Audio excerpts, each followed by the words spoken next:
Bonjour à tous, bienvenue sur la chaîne Électron Libre Reportage Auto. Aujourd'hui je vous fais un petit vlog bilan de l'utilisation de ma Spring, puisqu'elle a très exactement 19 990 km, et donc le temps qu'on fasse cette vidéo, elle aura 20 000 bornes. Et donc qu'est-ce que je pense de cette voiture? Est-ce que j'ai eu des soucis avec ou pas? Vous allez tout savoir dans cette vidéo. Alors là on est sur mon trajet retour travail. Donc ce matin j'ai fait 25 km pour venir travailler en partant à 5 h du matin, et je suis arrivé avec 91% de batterie. Donc ça vous donne à peu près une idée de l'autonomie que j'ai actuellement. Alors sachant que au retour la voiture consomme plus, puisqu'en fait de chez moi à mon travail c'est très légèrement dans l'ensemble en descente. Et donc forcément pour revenir je vais consommer plus, puisque ce sera très légèrement en montée. Voilà. Sinon l'autonomie constatée sur cette voiture en hiver, c'est à peu près 170-180 km en utilisant le chauffage sans se priver. Et en été, je dirais entre 220 et 250 km, pareil, tranquille, sans se priver, sans se traîner. Donc au niveau de la qualité de fabrication de la voiture, bon bah c'est du Dacia, c'est du low cost, mais j'ai pas trouvé de problème particulier. C'est une voiture qui est solide, qui tient le coup. Il n'y a rien qui fait du bruit plus que quand elle était neuve, quoi. Voilà, tout fonctionne, aucune panne. Voilà, la voiture roule parfaitement. Moi, pour mes trajets quotidiens, bah, elle me convient très bien, hein. Ça manque un peu de peps par moment dans les ronds-points, surtout que je fais beaucoup de Paris et région parisienne, donc parfois effectivement ça peut manquer un petit peu de peps. Après, les autoroutes que j'emprunte, c'est des autoroutes urbaines, donc les trois quarts du temps c'est limité à 90 et 110 maxi. Donc là la voiture bah, fait parfaitement le job, hein. Les insertions, ça se passe plutôt bien, voilà. Non, franchement on en est très content dans la famille. Voilà. Après, donc on attend une deuxième Spring dans la famille. Vous découvrirez bientôt qui a acheté une Spring. Bon, le truc c'est qu'elle devait arriver en décembre, et que là on est le 17 avril et on l'a toujours pas. Donc vous voyez, il faut pas être pressé pour recevoir sa Spring, hein. Bon, a priori, il n'y a pas que chez Dacia qu'il y a des retards de livraison, mais enfin quand même c'est très problématique. Si vous commandez une Spring, vous risquez de perdre patience, quoi. Voilà. Donc la nouvelle Spring sera toujours la version 44 chevaux, mais avec la nouvelle face avant, quoi. Le nouveau logo Dacia. Et une nouvelle couleur également du catalogue. Mais on garde celle-ci, hein. Celle-ci on compte la garder. Donc c'est une Eloa. Je vous rappelle que j'ai pris cette voiture en Eloa sur 5 ans, sans apport. Donc juste l'apport, c'était le bonus. Moi je l'ai eu du coup à l'ancien tarif qui était de 14 500 €. Donc ça valait vraiment le coup de le faire à cette époque-là, parce qu'aujourd'hui elle a drôlement augmenté. Bon, après j'ai pris le pack Zen, donc je m'occupe ni des révisions ni de rien du tout en fait, hein. Voilà, quand elle me dit de l'emmener à l'entretien, un petit voyant qui s'allume, entretien nécessaire, et ben je l'emmène, je m'occupe de rien, je prends rendez-vous, puis voilà. Donc au niveau du confort, moi je la trouve bien. Franchement, elle est souple. C'est une voiture qu'en fait qui est douce à l'utilisation. C'est pas nerveux, c'est pas puissant, mais ça marche suffisamment, et c'est plutôt une voiture qui est zen, qui est douce, quoi. Voilà, on n'a pas envie de faire le con avec, c'est pas du tout fait pour. Contrairement à ma Smart électrique qui, elle, c'est vraiment une teigne. On n'a qu'une envie, c'est de s'insérer dans la circulation, voilà, de manière brutale et amusante, quoi. Qu'avec celle-ci, alors c'est vraiment la conduite totalement inverse, quoi. Voilà. Donc au niveau de la tenue de route, en ville, périurbain et petite route de campagne, ça ne pose aucun problème. En revanche, c'est vrai que quand il pleut, les pneus d'origine fournis avec la voiture sont vraiment pas bons sous la pluie. Quand il pleut pas, ça pose pas de problème, Mais dès que le sol commence à être un peu humide, là, faut faire très très attention avec cette voiture. Au niveau des suspensions, c'est plutôt confort. Hein, voilà. Vous ne prendrez pas des virages à fond en virant à plat, la voiture va pencher comme les anciennes voitures des années 80-90, quoi. Faut le savoir, quand on achète cette voiture-là, bah, on sait que voilà, on sait ce qu'on achète. Hein, c'est pas une voiture high-tech, c'est pas une voiture sportive. C'est une petite voiture du quotidien, bien pratique et qui fait le job, tout simplement. Donc, je vous montre un petit peu. Là, vous voyez, on a 19 992 km. On avance tranquillement, il me reste 90%. Et bah, à l'intérieur, rien n'a bougé. Hein, de toute façon, voilà. Moi, j'ai mis des petites protections sur le volant parce qu'il n'est pas très agréable au toucher. Donc, voilà, j'ai mis ça en Alcantara. Ça vaut 15 balles sur AliExpress. Hein. C'est mieux qu'un couvre-volant, parce que les couvre-volants, j'en ai essayé et ça bouge. Ça bouge pas. Voilà, que dire de plus? Le GPS, je m'en sers jamais. Je me sers toujours de mon téléphone pour le GPS, donc je peux pas juger vraiment de l'efficacité du GPS dessus. Apple CarPlay, Android Auto, c'est pareil. Je m'en sers jamais. Franchement, j'en ai pas l'utilité. Moi, j'utilise Coyote et Coyote, il faut avoir un abonnement spécial pour le mettre en CarPlay, donc je l'ai pas pris. Donc j'en ai vraiment pas l'utilité, mais en tout cas ça fonctionne. Je l'ai testé pour voir si ça marchait, ça marche très bien. Ensuite, ce qui est pas mal sur cette voiture, c'est la programmation à distance du chauffage ou de la climatisation. Ça, par contre, ça je m'en sers beaucoup en hiver, puisque souvent je finis à 6h du matin et du coup quand je pars, je suis bien content de rentrer dans une voiture qui a été préchauffée. Seul petit bémol, c'est qu'il ne faut pas oublier de laisser la ventilation sur 2 voire 3, sur la position 2 voire position 3, parce que sinon, si vous lancez à distance et que vous avez oublié de mettre la ventilation, la voiture ne va pas mettre la ventilation puisque c'est une ventilation mécanique. Voilà, donc il faut penser, c'est manuel, à le mettre avant de descendre de la voiture. Mettez la ventilation sur 3, mettez sur chaud, bien évidemment, parce qu'à distance, vous ne pourrez pas régler la température. C'est juste on-off, la commande à distance, par le téléphone. Il faut le savoir. Autre chose, j'aime bien aussi pouvoir surveiller ma charge via le téléphone. Donc ça c'est très bien aussi. Voilà, la voiture, moi je la charge tous les jours, un petit peu, c'est-à-dire que j'attends pas qu'elle soit vide pour la charger. Moi je rentre le soir. Là par exemple je vais rentrer chez moi vers 15h à peu près. Je vais attendre ce soir 22h et elle va charger pendant une petite heure et demie puisque j'aurai pas consommé beaucoup.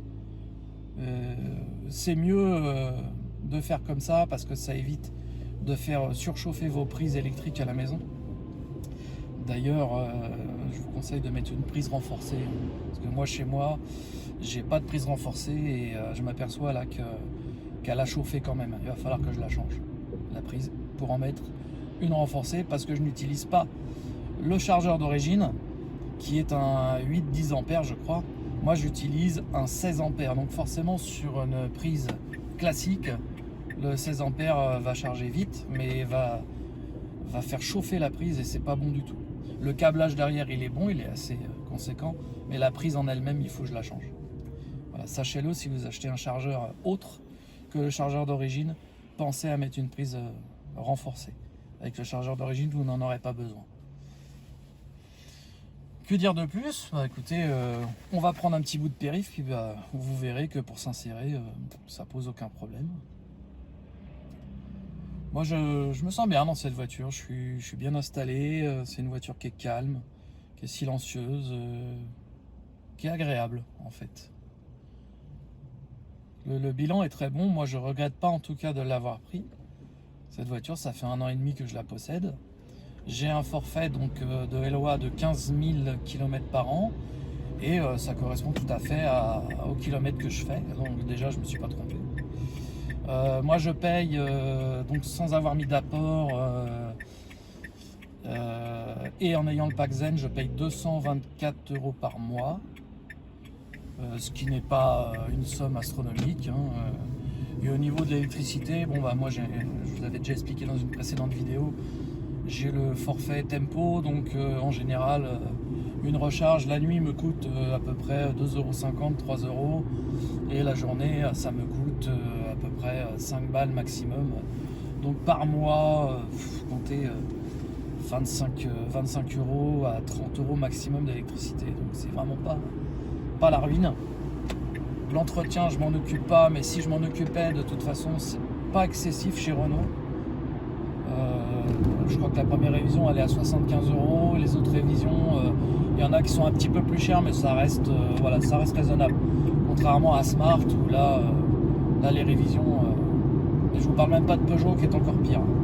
Mais voilà. Donc non, c'est quand même un achat raisonnable, aussi bien au niveau de l'utilisation que de l'entretien. C'est une voiture qui se revendra très bien, puisque les prix n'arrêtent pas d'augmenter pour les véhicules électriques, hybrides et tout ça. Donc je pense honnêtement que je la rachèterai à la fin de la LOA, parce que le prix prévu à la fin, je pense qu'on n'en trouvera pas à ce prix-là. Donc il y a de fortes chances que je la rachète. Après on verra.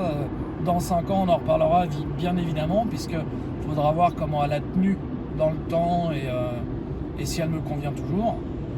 Mais je pense que ce ne serait pas déconnant de la racheter. Elle sera encore très bien, elle aura 75 000 km en principe. Donc moi ça m'inquiète pas.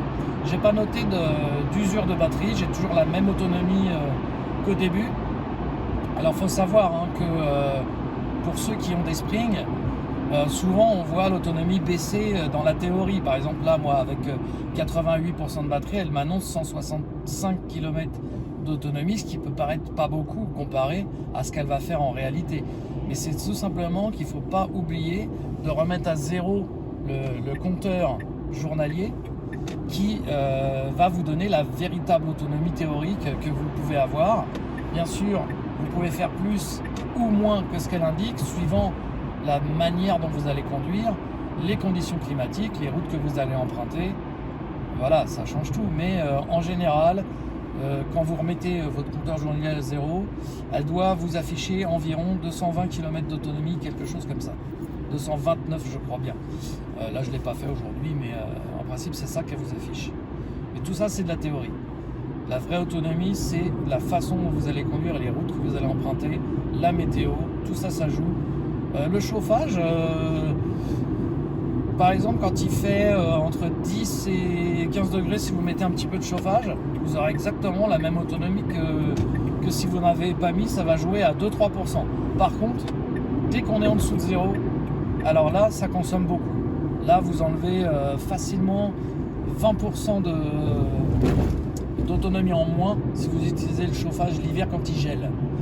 Bon, ben 20% en moins, ça vous permet quand même largement, en tout cas pour ma part qui fait 50 à 60 km par jour, je ne m'inquiète pas, ça ne me pose aucun problème.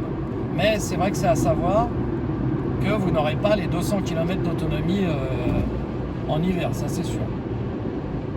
Mais je trouve que pour une petite voiture de ce gabarit, à ce prix-là, donc 14 500 € que j'avais payé, ça vaut vraiment la peine, quoi. C'est vraiment une voiture qui vaut son prix. Voilà. J'aime bien aussi le freinage, je trouve qu'il est bien sur cette voiture. La pédale, elle répond bien, c'est pas trop mou, c'est pas trop souple, c'est juste bien dosé. La voiture est très légère, elle pèse moins d'1 tonne, donc c'est très réactif au niveau du freinage. Pareil, l'anti-collision est très efficace, il s'est déclenché à plusieurs reprises. Quand on a des petites fautes d'inattention, tout ça, que quelqu'un va freiner brutalement devant vous, et ben elle réagit vraiment très très bien à ce niveau-là. Donc là, vous avez vu que le périph', il n'y a eu aucun problème. L'autoroute, il est saturé. Pourtant, il est pas tard, il est 14h17, mais malheureusement à Paris, c'est Paris, région parisienne, c'est l'enfer. À n'importe quelle heure de la journée. Comme ça, vous voyez un petit peu le trajet que je fais.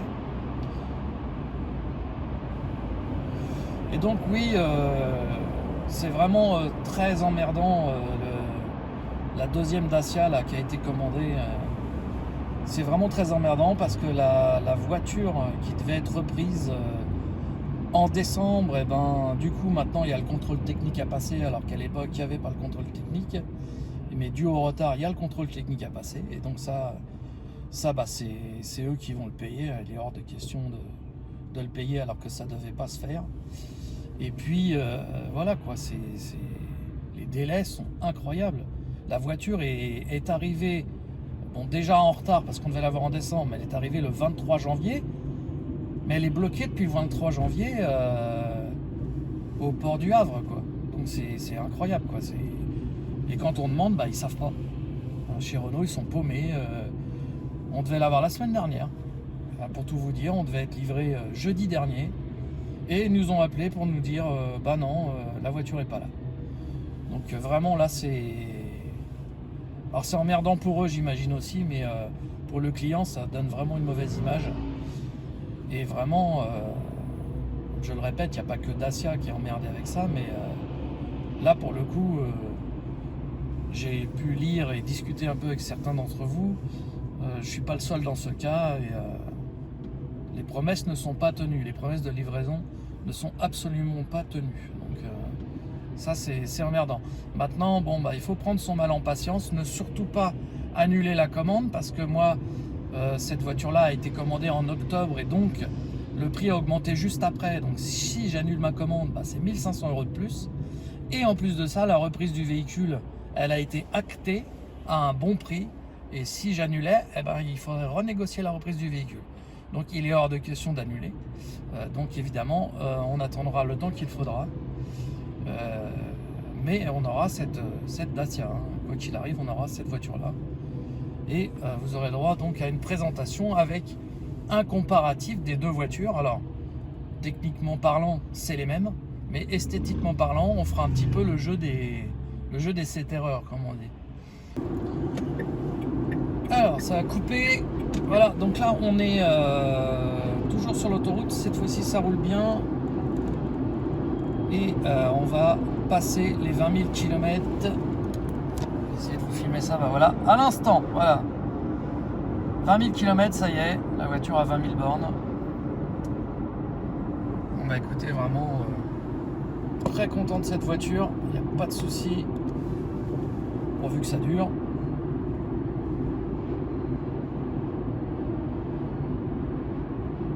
Ouais, j'aime bien, vous voyez, là on est à 70 sur l'autoroute, de toute façon c'est limité à 70, et franchement c'est une voiture qui est très silencieuse, il n'y a pas de gros bruit d'air ou de bruit de roulement de pneus sur les routes lisses, franchement elle est très agréable, c'est très plaisant. Alors je disais tout à l'heure, donc au niveau des modifications que j'ai fait sur la voiture, comme c'est une voiture qui est en LOA, j'ai pas fait grand chose, j'ai quand même fait les vitres teintées et j'ai ajouté des bavettes et des seuils de porte. Voilà, c'est tout ce que j'ai fait dessus et ça s'arrêtera là. De toute façon, c'est une voiture, vraiment pour moi, c'est un utilitaire en fait. Hein. C'est mon daily, je vais pas m'amuser à la modifier à foison, ça sert à rien. Bon, on a été coupé encore une fois, c'est mon téléphone qui a sonné, forcément comme je filme avec et que je me suis pas mis en mode avion bas, je me suis fait avoir. Donc je vous disais que pour les insertions, la voiture, franchement, elle marche très très bien.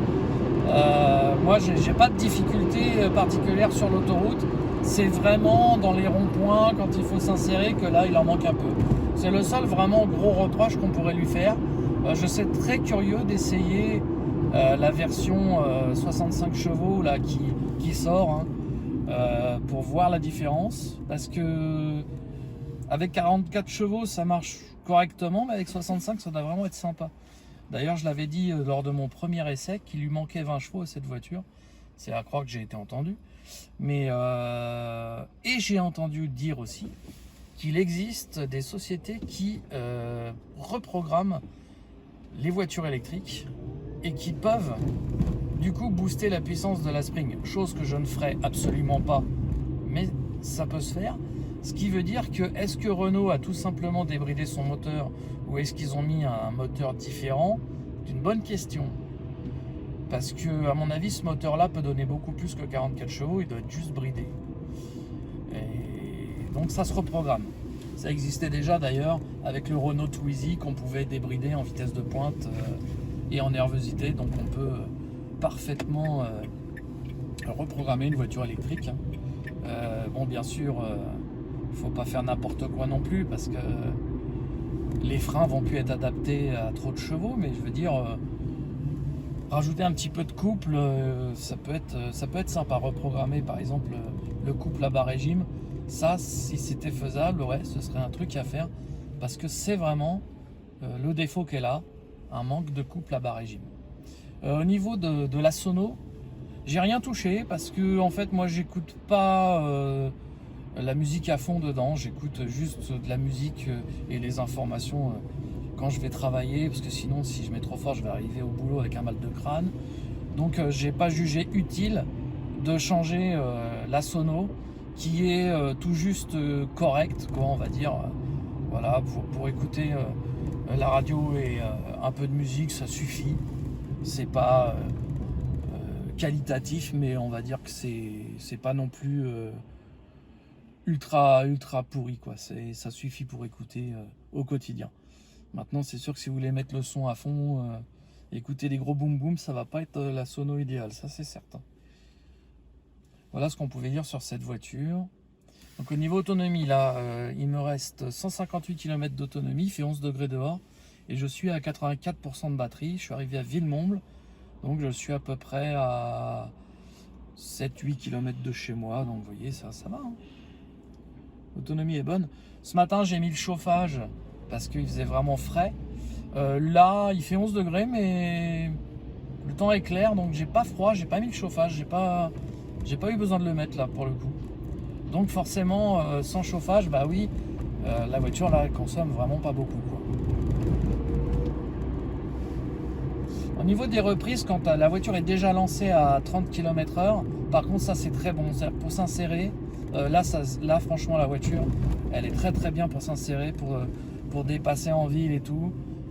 Franchement, entre 30 et 90 km/h, ce qui est la plage d'utilisation de cette voiture en réalité, hein, puisque autoroute périurbain, périph et ville, c'est les vitesses auxquelles on roule. Là, c'est une voiture qui est parfaitement bien réglée pour ça. Les reprises sont très bonnes. Ouais, franchement, à ce niveau-là, c'est très bien. Le 0 à 10-15 km/h, lui, par contre, il est problématique. D'où les démarrages dans les ronds-points et les démarrages en côte. D'ailleurs, je vais vous raconter une petite anecdote. Mais je vous raconterai cette anecdote quand j'aurai reçu l'autre Spring, parce que c'est lié. Mais voilà. En tout cas, certains démarrages en côte peuvent poser problème si vraiment la côte est très raide, parce que la voiture manque vraiment de couple au démarrage de 0 à 10. Après, au-delà de 90, ça continue d'accélérer gentiment jusqu'à 130, mais là par contre ça manque pareil de pêche, hein, c'est vraiment, et puis il faut pas que ça monte parce que sinon ça monte pas à 130, hein. Voilà, donc certains autoroutes périurbains qui sont limitées à 110, je pense notamment à la 104 du côté de Chelles, il y a une montée, faut pas qu'il y ait le vent de face parce qu'on atteint difficilement les 110, faut le savoir. Bon, c'était une autoroute qui était à 110 avant, mais il se trouve qu'ils l'ont limitée à 90. Donc ça tombe bien, je vais vous dire. Mais quand même, j'ai testé.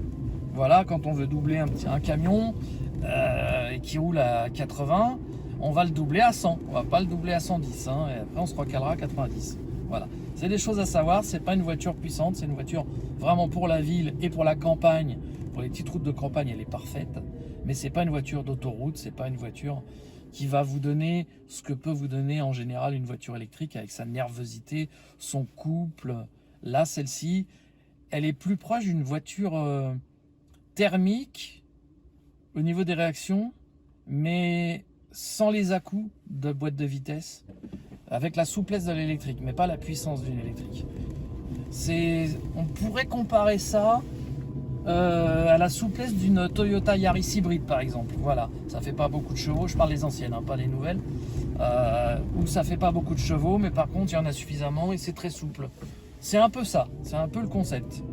Sauf qu'évidemment, vous consommez zéro carburant, uniquement l'électricité, et vu que la consommation électrique est basse sur cette voiture, c'est vraiment une voiture qui consomme peu, ça vous coûte vraiment pas cher du tout à utiliser au quotidien si vous rechargez chez vous.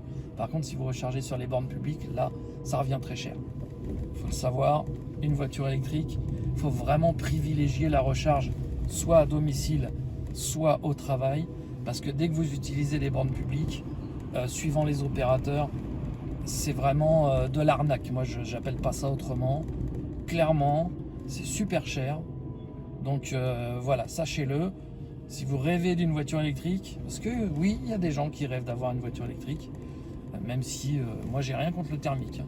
Mais voilà, vu les prix des carburants et de l'entretien, quand on veut une voiture pour le quotidien, l'électrique c'est l'idéal. Et donc, sachez que si vous optez pour cette solution, eh bien, faites bien attention de pouvoir vous recharger soit chez vous, soit à votre travail. Si vous êtes dépendant des bornes publiques, ce ne sera pas économiquement viable en fait. Ça va vous coûter... Est-ce qu'il va me laisser passer? Ça va vous coûter aussi cher, quasiment, voire même plus qu'une essence en fait, qu'un petit moteur essence. Donc là, il n'y a pas d'intérêt. Voilà. Moi, je suis pour l'électrique, il n'y a pas de problème. Mais par contre, je suis contre les escroqueries des bornes publiques. Il faut être honnête et transparent. Et moi, c'est mon cas. Donc moi, cette voiture, je la recharge jamais sur les bornes publiques. C'est extrêmement rare. Je me recharge 99,9% du temps chez moi. Parfois, ça peut m'arriver de recharger au travail, mais je peux rarement le faire parce que les prises ne sont pas accessibles, c'est compliqué. Et puis, il n'y a pas que moi qui a une voiture électrique, donc c'est souvent elle est déjà prise. Moi, je me recharge à la maison. Avec le forfait tempo de nuit, les 3/4 du temps, c'est 9 centimes du kilowatt. Et au plus cher, c'est 16 centimes. Donc, franchement, je me prends pas la tête. Mais j'attends la nuit pour recharger. Ça, par contre, il faudrait vraiment que j'ai pas le choix pour recharger la journée. Alors, parfois, oui, justement, parfois, j'ai pas le choix. C'est quand je finis à 6h du matin, que je rentre chez moi et que j'ai besoin de la voiture le soir. Là, je vais pas avoir le choix de la recharger effectivement la journée. Et c'est des périodes de 4 nuits, 5 nuits maxi, quoi.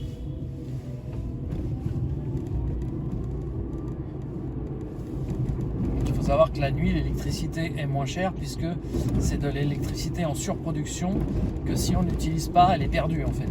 Donc elle est moins chère, elle est vendue moins chère et c'est là où c'est intéressant d'avoir des voitures électriques parce que les voitures électriques, la nuit, vont permettre de récupérer cette énergie qui serait totalement perdue. Et donc, c'est carrément mieux parce que si vous avez un véhicule thermique, l'énergie que vous allez utiliser, c'est l'énergie que vous avez payée et qui est consommée quoi qu'il arrive. Alors que une voiture électrique chargée la nuit, elle utilise de l'énergie perdue. Et donc c'est totalement écologique et transparent à ce niveau-là. Je ne dis pas que la voiture électrique est écologique, une voiture n'est pas écologique, sachez-le. Mais là, je vous parle vraiment de la consommation la nuit. Si vous pouvez, chargez-vous la nuit parce que vous utilisez de l'énergie perdue. Voilà, donc c'est pour ça que vous payez moins cher. Et c'est une démarche vraiment intéressante de recharger la nuit. Voilà, sachez-le. Donc là, il me reste 83% de batterie.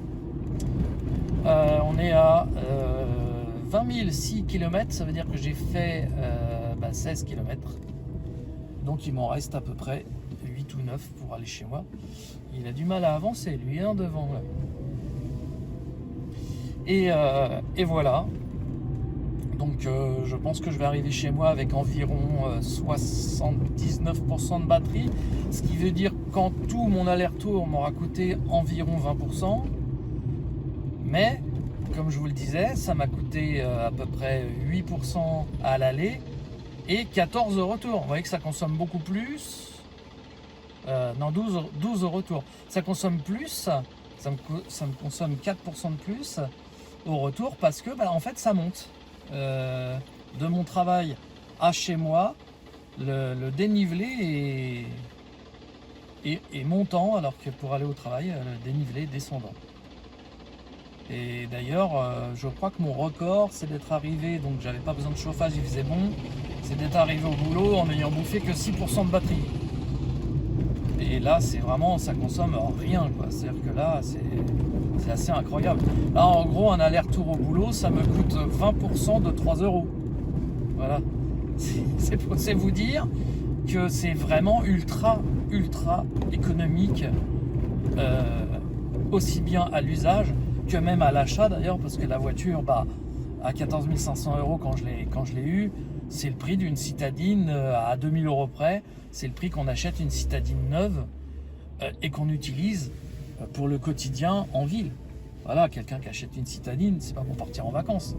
Et donc cette voiture-là est parfaitement pertinente pour faire ce que je fais avec et pour faire ce que vous feriez avec cette voiture. Hein.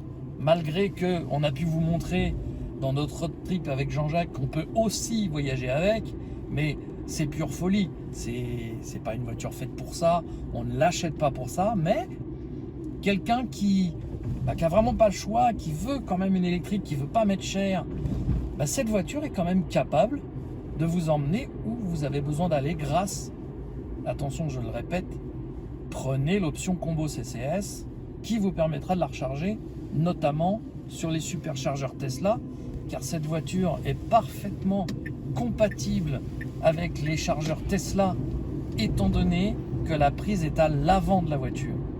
Et comme la prise elle est à l'avant de la voiture et que les câbles des superchargeurs Tesla sont très courts, eh bien vous vous garez en marche avant, c'est parfait. On en a fait la démonstration avec Jean-Jacques lors de notre road trip, ça marche très bien. Ensuite, une voiture qui va être compatible avec n'importe quel chargeur, que ce soit Ionity ou autre, grâce à son combo CCS. Contrairement à la Nissan Leaf qu'avait mon fils, et même la nouvelle Leaf, qui est équipée du CHAdeMO et qui, elle, ne pourra pas recharger sur beaucoup de chargeurs, malheureusement. Donc, pensez que cette voiture-là, si un jour vous avez besoin de faire un trajet plus long que prévu, 150, 200 km, elle le fera sans aucun problème et vous pouvez vous recharger assez facilement en environ 3 quarts d'heure, 1 heure de 0 à 90% et un petit peu plus d'1 heure de 0 à 100% puisque toujours comme sur toutes les voitures électriques, les 10 derniers pourcents sont plus longs à recharger. Pareil au niveau de la recharge, c'est une voiture qui ne nécessite pas d'être rechargée qu'à 80%. Moi je la charge tous les jours à 100%. Ça ne pose aucun problème. Ce qui abîme la batterie, c'est de laisser la voiture batterie vide trop longtemps. Ça, vous allez éclater la batterie. Mais si vous la chargez à 100% tous les jours, ça ne pose pas de problème. Ça n'abîme pas la batterie. Voilà. Privilégiez les charges lentes. C'est ce qu'on fait au quotidien. On charge chez soi à 2 kW avec le chargeur d'origine, 3 kW avec un chargeur un peu plus rapide, mais voilà, ça n'abîme pas du tout la batterie. La charge rapide combo CCS, c'est bien de le faire que quand vous avez des trajets qui dépassent l'autonomie de la voiture. Mais c'est très utile de l'avoir, même si vous ne vous en servirez jamais. Quand vous revendrez la voiture, ce sera un atout à la vente. Pensez-y, c'est pas parce que vous en servez pas que le prochain acheteur va pas en avoir besoin et ne va donc pas privilégier une qui est à vendre avec ce système.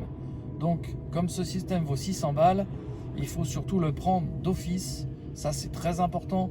Beaucoup de vendeurs vous disent « Oh, ça sert à rien, ne le prenez pas », parce qu'en fait, ils en ont en stock, qui ne l'ont pas et qui veulent vendre. Prenez-le, croyez-moi. Très important, prenez l'option combo CCS sur cette voiture, c'est primordial. Moi, par exemple, sur ma Smart, je n'ai pas le combo CCS, je n'ai que le type 2. Il m'est impossible de voyager avec. Même si je voulais faire une petite escapade qui dépasse l'autonomie de base, qui est de 140 km, eh ben, je ne pourrais pas parce qu'il faudrait que j'attende 6 heures à une borne publique pour la recharger, ce qui n'est absolument pas viable. Voilà, donc sachez-le, ça c'est très important. Quand vous achetez une voiture électrique, pensez à votre utilisation quotidienne et pensez aux futurs acheteurs. C'est très important. C'est le conseil que je peux vous donner. Là, vous voyez, je suis presque arrivé. On arrive à Montfermeil. Il me reste 82% de batterie. Je serais curieux de voir vraiment à l'arrivée combien il va me rester, mais je table sur, je dirais 79, 80% peut-être. Ça va descendre un peu à partir d'ici, donc elle va pas consommer beaucoup. Donc c'est pas mal du tout. En tout cas, moi je vous conseille cette voiture. Si vous n'avez pas besoin d'une voiture puissante, que vous avez vraiment juste besoin d'une voiture qui fera ce que vous avez besoin de faire au quotidien, c'est une voiture qui est très bien, qui suffit largement. En plus, moi je trouve qu'elle a un look plutôt sympa. C'est pas une magnifique voiture où tout le monde va se retourner dessus, mais je trouve qu'elle est pas moche. C'est une voiture qui est standard, qui est bien, qui a été bien conçue, qui a un design tout à fait honorable. Et d'ailleurs, je trouve que Dacia s'est drôlement arrangé à ce niveau-là, au niveau du design, parce qu'avant, c'est vrai qu'une Dacia, c'était vraiment un cube moche. Là, depuis la Sandero et tout ça, je trouve qu'ils font quand même des voitures beaucoup plus sympas. Et donc la Spring, je trouve qu'elle est dans cet esprit, notamment avec son nouveau logo là, qui est assez sympa.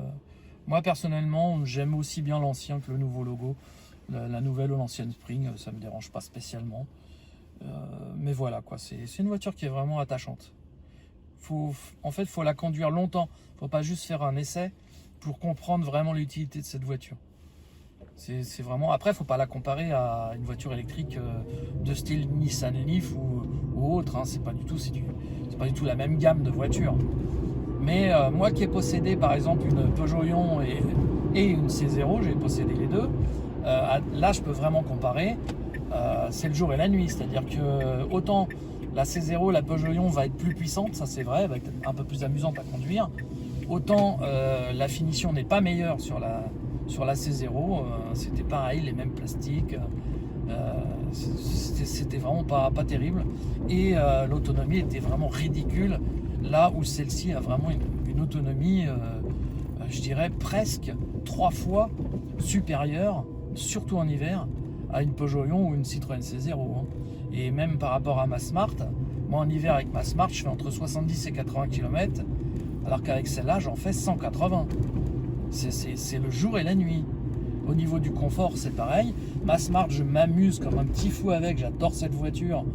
D'ailleurs, je vais bientôt vous faire une vidéo dessus parce que j'atteins les 100 000. Pour rien au monde, je voudrais la vendre. J'en suis super content.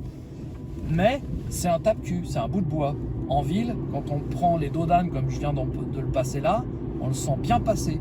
Alors qu'avec celle-ci, franchement, le confort est là. Et ça, pareil, le fait qu'elle ait un coffre tout à fait correct, 4 vraies places, on peut y loger vraiment 4 adultes. Alors attention, hein. Par contre, quand on est 4 adultes dedans, là, les performances, elles baissent. Hein. Et au niveau de la tenue de route, c'est pareil, elle a tendance à tanguer plus. Forcément, 4 adultes à l'intérieur, c'est pas le même poids et le véhicule va pas réagir pareil. Mais tout seul dedans, là, la voiture, elle est top. En tout cas, la possibilité de pouvoir emporter 4 personnes. D'ailleurs, ça joue pas énormément sur l'autonomie. Étonnamment, ça va jouer sur la tenue de route et les performances, mais pas sur l'autonomie de la voiture. Très peu, à une dizaine de kilomètres près. La preuve, c'est qu'avec Jean-Jacques, quand on a fait notre road trip, on était 3 dans la voiture, plus les bagages, il y en avait même sur la banquette arrière, la voiture était plein à craquer. On a réussi à faire 300 km en montagne avec, et en général, on faisait plus de 200 km, ce qui est donc l'autonomie de la voiture en réalité. Donc là, à ce niveau-là, niveau autonomie, que vous soyez seul dedans ou 4, vous aurez vraiment très peu de pertes. Mais les montées seront plus difficiles à appréhender, les reprises ne seront pas les mêmes. Là, dans les ronds-points, c'est encore pire au niveau des insertions. Voilà, il faut le savoir. C'est d'ailleurs pour ça que si vous pouvez en acheter une, privilégiez quand même le modèle 65 chevaux, parce que vous aurez tous les avantages que je vous ai cités, plus l'avantage d'avoir justement les chevaux qui vous manquent. Alors certes, elle est 1500 € plus chère, mais quand on achète une voiture qu'on est censé garder 3, 4, 5 ans, on n'est pas à 1500 € près. Et honnêtement, sur une Eloa lissée sur 5 ans, les 1500 balles, vous les sentirez même pas passer. Donc privilégiez l'achat de la version 65 chevaux. Elle va consommer très légèrement plus, vous aurez un petit peu moins d'autonomie, mais en fait, si vous la conduisez comme vous conduiriez une 44 chevaux, l'autonomie sera exactement la même. Par contre, quand vous aurez besoin de plus de puissance, vous en aurez. Donc, franchement, moi, si c'était à refaire, à l'époque, il n'y avait pas la version 65, j'aurais pris sans hésiter la 65 chevaux, ça c'est sûr. Voilà, c'est le seul truc. À savoir, si vous achetez une Spring, aujourd'hui, vous avez une version qui est sortie qui vaut 1 500 € de plus, mais ça vaut vraiment le coup de prendre celle-là. Voilà les amis, on arrive, donc on a 20 000, 10 km, j'ai fait 20 bornes. En fait, il y a moins que je pensais de mon boulot à chez moi, parce qu'en fait, je prends un chemin un peu plus court qu'avant. Avant, je prenais Porte de la Chapelle, mais c'est tellement le bordel que maintenant je coupe par Porte de Pantin. Et bah, ça me fait gagner 4 km quand même, hein, c'est pas mal. Hein. Voilà. Donc on est presque arrivé et il me reste 80% de batterie. 80%, ça veut dire que ouais, d'ici à chez moi, bah là ça descend. On devrait être comme j'avais prévu, entre 80 et 79%, ce qui est vraiment impeccable pour un aller-retour au travail. Donc en gros, bah là j'ai fait aller-retour 21 km, 22 même, avec 20% de batterie. Bah, si vous faites le calcul, 220 km d'autonomie actuellement, avec 10 degrés dehors, là il fait que 10, mais pas de chauffage. J'en ai mis ce matin, sur l'allée j'ai mis le chauffage, mais sur le retour j'ai pas mis le chauffage. Sachant que, je vous dis, quand il fait des températures au-dessus de 0, entre 5 et 15 degrés, vous allez mettre un peu de chauffage, la voiture consommera vraiment 2 à 3% de plus. C'est vraiment que dalle. Donc vous voyez là, j'ai même 81% parce que ça descend. Donc la voiture, elle a récupéré 1% là. C'est incroyable. Donc vraiment, non, le bilan est très très bon. N'hésitez pas à acheter cette voiture. Moi je travaille pas pour Dacia, hein. Vous voyez, je roule en Tesla, j'ai une Smart, j'ai une voiture thermique aussi, hein. J'ai ma Mazda MX-5. Je vous dis pas d'acheter cette voiture là, je suis pas sponsorisé par Dacia ou quoi que ce soit, je suis juste un utilisateur très content de sa voiture et je le fais savoir. C'est quand les choses sont pas bien, il faut le dire, et quand les choses sont bien, il faut le dire aussi. Et donc franchement, cette voiture, n'hésitez pas à l'acheter si vous n'êtes pas pressé pour la livraison, par contre, hein, ça clairement, voilà. Mais si vous en trouvez une d'occasion, à la limite, jetez-vous dessus, hein, parce que c'est des voitures qui vont grimper en côte, qui vont très peu décoter en tout cas, et ce qui est rare pour une Dacia quand même, hein, faut le dire. Et voilà, vraiment la voiture est top. Il reste 81%, vous voyez, et elle a 20 011, donc sans problème. Elle fait le job parfaitement. Voilà les amis, merci d'avoir regardé cette vidéo. Je vous dis à très bientôt sur la chaîne Electron Libre Reportage Auto. Pas mal de surprises vont arriver sur la chaîne, vous allez voir. Ça, c'était une petite vidéo vite fait, histoire de se parler un petit peu parce qu'on se voit pas souvent. Voilà, je vous embrasse et je vous dis à très bientôt. Salut.